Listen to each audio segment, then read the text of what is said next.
Bocah ini sangat pintar, sehingga patung naga di tangannya hidup kembali. Naga kecil itu sepertinya telah menemukan pemiliknya. Ikat jari anak laki-laki itu dengan ekornya, kemudian berubah menjadi cincin berbentuk naga yang aneh.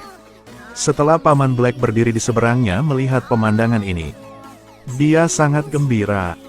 Sudah 1000 tahun, orang yang dia cari akhirnya muncul. Dia memberitahu anak laki-laki itu, "Aku ingin mengajarimu sihir terkuat. Tetapi benda-benda di kamar itu, kau tidak boleh disentuh. Kalau tidak, konsekuensinya akan sangat serius." Selesai, Black mengambil buku sihir yang dia sembunyikan di dinding. Lalu tiba-tiba sebuah boneka Rusia terbang keluar dari dinding, berguling di kaki anak laki-laki itu. Anak laki-laki itu dengan penasaran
penyihir jahat yang mencoba membebaskan Morgana. Dia menyegel mereka ke boneka Rusia itu lapis demi lapis. Dan lapisan terluar adalah janggut, Hofas. Adapun penyihir hebat Merlin sebelum dia meninggal, dia memberinya instruksi. Siapapun yang bisa membawa cincin naga ini adalah murid terbaik dari faksi Merlin. Hanya dia yang bisa menghancurkan Morgana sepenuhnya. Selama 1000 tahun dia mencari orang itu tanpa henti. Akhirnya menemukannya. Itu anak laki-laki David. Di sisi lain, pria berjanggut itu pergi ke toko barang antik tahun itu. Dia menggunakan kekuatan sihir, menemukan boneka Rusia tahun itu di tangan anak laki-laki itu. Dijemput oleh seorang wanita tua Cina. Jadi di mana dia akan berada? Itu benar, itu adalah kota tua Cina. Segera dia dan David bergegas ke kota tua Cina. Tetapi sekali lagi dirampok oleh pria berjanggut itu. Dialah yang pertama kali menemukan boneka Rusia itu. Pada saat yang sama melepaskan penyihir jahat yang tersegel. Pada saat ini, di belakang Black perlahan terlihat seorang pria berpakaian aneh.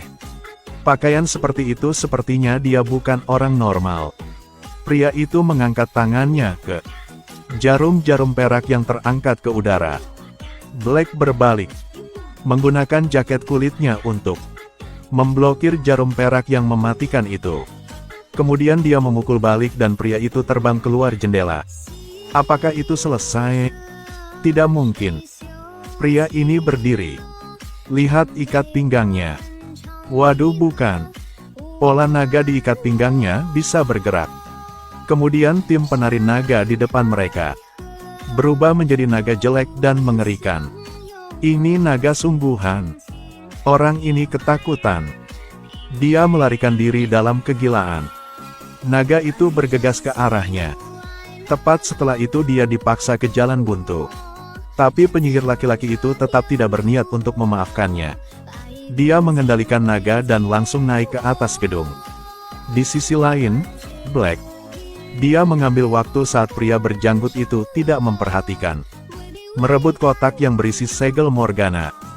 Dan ketika dia berlari untuk menyelamatkan bocah itu, semuanya sudah terlambat. Apakah pria ini akan mati di sini? Mustahil. Di bawah bimbingan Black, pria ini mengangkat tangannya dan memusatkan perhatiannya. Black melihat orang ini berhasil bergerak dan mencapai targetnya, membuat sang penyihir dan naga besar itu menghilang di jalan bersama. Pria berjanggut yang berdiri di lantai atas melihat pemandangan ini. Dia menunjukkan ekspresi takut. Mungkinkah itu dia? Dia tahu orang yang bisa memakai cincin ini akan menjadi musuh kedua Tuan Morgana. Dan melalui pengalaman ini, bocah itu memutuskan untuk belajar sihir dengan serius dengan Black. Karena dia menyadari betapa besar musuh yang akan mereka hadapi. Tentu saja masa latihannya selalu sulit dan membosankan. Seiring berjalannya latihan, dia semakin mahir mengontrol sihir dengan tangannya. Kemudian, kerja keras tidak akan mengkhianati hasil. Tepat ketika pria itu berkencan dengan gadis yang dia cintai, dia menggunakan sihir yang baru dia pelajari untuk mengalahkan perampok itu. Berhasil menarik perhatian gadis itu. Dia mengambil kesempatan untuk mengundang gadis itu ke labnya. Berhasil melewati kencan romantis. Ini juga memberitahu kita pentingnya mempelajari keterampilan hidup baru. Di sisi lain, pria berjanggut juga telah menemukan pembantu, yaitu pelayan Morgana. Hari ini ketika pria itu dan pacarnya berkencan, mereka berdua diam-diam menyerang Black. Juga temukan boneka Rusia mengandung Morgana. Si berjanggut melemparkan 4 belati ke arah Black. Berakhir di sini, tidak mungkin. Pada saat kritis, bocah itu bergegas ke sana, mengendalikan belatinya, berhasil menyelamatkan tuannya. Pihak pria berjanggut, setelah mengambil boneka Rusia, mereka kabur. Pria berjanggut menjangkau untuk menyentuh. Taksi itu langsung berubah menjadi supercar keren. Dia menambah kecepatannya. Apakah mereka tidak bisa mengejarnya? Tidak mungkin. Black mengulurkan tangannya. Mobil tuanya juga berubah. Apakah itu terlihat atau kecepatan, mereka lebih baik dari pihak si berjenggot. Mereka tidak berhenti mempercepat di jalan yang sibuk.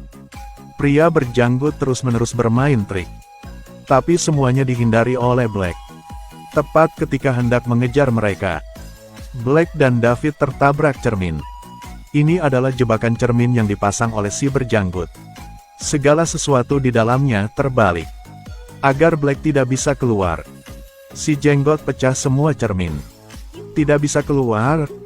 Tidak mungkin. Black lihat ke atas.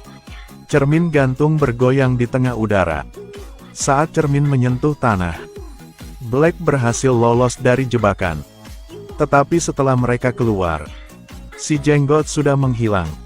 Di sisi lain, meskipun si berjenggot mendapat boneka yang mengandung Morgana, tapi untuk membuka segel masih membutuhkan kekuatan sihir yang sangat kuat. Gunakan kekuatannya sendiri. Dia nggak bodoh. Sang berjanggut diam-diam pergi di belakang muridnya. Setelah menyerap semua kekuatannya, dia membuka melepaskan segel pelindung terakhir. Tongkat ditekan ke leher sang murid. Semua kekuatan murid tersedot dalam sekejap.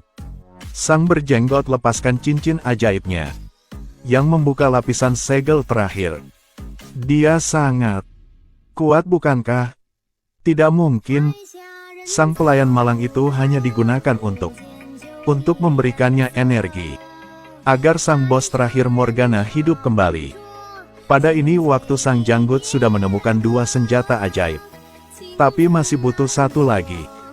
Juga yang terpenting, adalah cincin naga di tangan anak laki-laki itu. Barusan menyebutkan cincin itu. Cincin itu langsung ke sini. Black dan David dengan cepat menemukannya. Keduanya mulai berpisah untuk mencari kotak penyegel. Tetapi Black terjebak dalam perangkap si janggut begitu dia memasuki karpet itu. Tubuhnya perlahan tenggelam ke dalam perangkap. Untungnya, karena dia kaya pengalaman, dia menggunakan sihir. Kontrol rantai di kedua sisi. Dan berhasil keluar. Tapi bocah David ada di sisi lain. Tidak seberuntung seperti dia. Saat lihat boneka Rusia di tangannya. Tapi si jenggot telah menculik pacarnya Becky. Dia menggunakan Becky untuk memaksa David menyerahkan cincin dan boneka itu. Bocah itu tidak punya pilihan selain menyerah. Dia menyerahkan 2 benda ajaib itu. Semuanya sudah siap sekarang. Pria berjanggut itu tersenyum sinis. Kemudian berbalik dan pergi. Tanpa cincin, anak laki-laki ini tidak dapat menggunakan sihir. Dan melindungi dunia agar tidak diambil alih oleh pasukan mayat hidup. Black hanya bisa menghentikan kebangkitan Morgana sendirian. Dia duduk di atas elang baja raksasanya. Langsung menuju tempatnya. Pria ini telah kehilangan cincinnya. Tapi jangan lupa, dia siswa terbaik di jurusan fisika. Tidak dapat membantu tanpa sihir. Tidak mungkin. Dia mengikat kumparan Tesla di lapnya ke mobil. Perang antara sihir dan sains akan segera dimulai. Pria berjanggut datang ke alun-alun. Membebaskan penyihir jahat Morgana yang telah disegel selama 1000 tahun. Jiwanya masih ada di tubuh pacar Black saat ini. Sekarang hanya perlu Morgana untuk menarik tanda yang kuat. Dia bisa memanggil pasukan mayat hidup. Sehingga menghancurkan dunia. Saat Black kesini, tanda ajaib perlahan terbentuk. Pria berjanggut menemukan Black bersembunyi di kegelapan. Dia sekarang memiliki cincin naga. Jadi kekuatan sihirnya jauh lebih kuat dari sebelumnya. Black bukan lagi saingannya. Dia terus-menerus dikalahkan. Pria berjanggut itu menghidupkan kembali patung banteng perunggu raksasa. Dalam situasi ini, Black hanya bisa kabur setengah mati. Dan seiring dengan formasi segel sihir di langit, roh-roh jahat di dunia secara bertahap terbangun. Apa yang harus dilakukan sekarang? Akan gagal? Tidak mungkin. David merajut tali Teslanya. Dan langsung ke sini. Dia menekan remote control. Arus listrik yang kuat langsung mematahkan tongkat sihir pria berjanggut itu. Memanfaatkan kesempatan itu, Black menjatuhkan pria berjanggut itu dengan satu gerakan. Banteng besar itu berlari ke arah Black, tetapi dibawa pergi oleh elang baja raksasanya. Namun untuk saat ini resiko tersebut masih belum terselesaikan. Pasukan mayat hidup telah dibangunkan. Ritual pemanggilan juga hampir selesai. Sekarang pacar David, Becky, mengikuti instruksi pacarnya. Dia naik ke atas untuk menghilangkan sinyal. Gunakan kakinya untuk merobohkan pemancar sinyal. Ritual pemanggilan dalam sekejap terputus. Jiwa-jiwa yang terbangun telah dihancurkan lagi. Morgana juga diserang oleh sihir terbalik. Dia pingsan untuk menyelamatkan pacarnya. Black menyedot jiwa Morgana ke dalam tubuhnya. Apakah semuanya sudah berakhir? Tidak mungkin, lagi pula, Morgana adalah penyihir jahat. Pada level yang sama dengan penyihir hebat Merlin. Black tidak bisa menghentikannya sama sekali. Dia melepaskan diri dari pembunuhan Black. Berbalik, berikan pukulan langsung yang membuat Black kehilangan kemampuan bertarung. Kemudian Morgana bersiap untuk menghadapi mereka. Sihir pria ini tiba-tiba terbangun. Berhasil memblokir pukulan kuat Morgana. Tapi pria ini sama sekali tidak bisa mengancamnya. Tapi dia tidak tahu trik pria ini. Sebenarnya adalah mengaktifkan kotak voltase di sebelahnya. Segera setelah Morgana dengan gila menyerang pria itu. Bocah licik menggunakan sihir untuk mengendalikan kabel tegangan tinggi. Untuk menyambung ke lampu jalan. Sekarang, semua listrik seluruh kota pada satu titik terkonsentrasi pada orang Morgana. Pada akhirnya pria itu menggunakan gerakan menghancurkan Morgana menjadi debu. Perang magis yang berlangsung selama ribuan tahun akhirnya berakhir. Pada akhirnya, Black dan David, baik guru maupun murid, keduanya menuai cinta mereka. Film berakhir. Film ini memberitahu kita bahwa tidak cukup hanya mengetahui sihir, tetapi juga harus memahami sains. Dalam hati setiap manusia, ada dua sisi. Keadilan dan kejahatan, manakah yang mengambil persentase yang lebih tinggi lebih besar dari? Jika Anda tertarik pada video kami, silakan klik tombol suka di bawah ini ya.